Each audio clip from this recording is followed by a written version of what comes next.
আসসালামু আলাইকুম।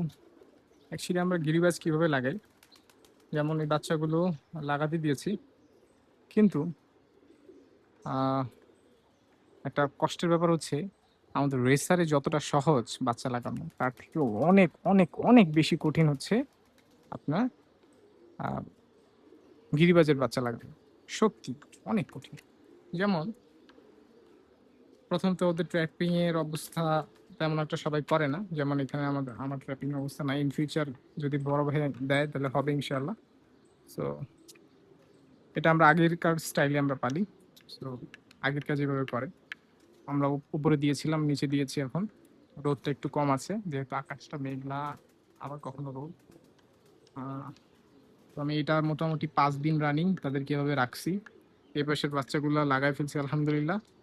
আর ওই পাশের গুলা আমরা মোটামুটি দিয়েছি, কিন্তু এগুলো একটু বড় তাই আমরা এটা একটু কষ্টে বেঁধে দিয়েছি। তো আজকে চেষ্টা করবো একটু দূর থেকে ছাড়া, যাতে অন্তত ঘরে ঢুকতে পারে। এর আগে এখন ঘর চিনে যেহেতু ঢুকতে পারবে। আর যদি কস্টিপ না বাঁধি, বড়গুলো অ্যাকচুয়ালি এক টান দিয়ে অনেক দূরে চলে যায়। সো একটা প্রবলেম হয়। তো আপনারা কে কিভাবে গিরিবাজের বাচ্চা লাগান জানাবেন, এবং আসলেই কষ্ট কিনা। আজকের জন্য এতটুকুই। আসসালামু আলাইকুম রহমতুল্লাহ বারকাত।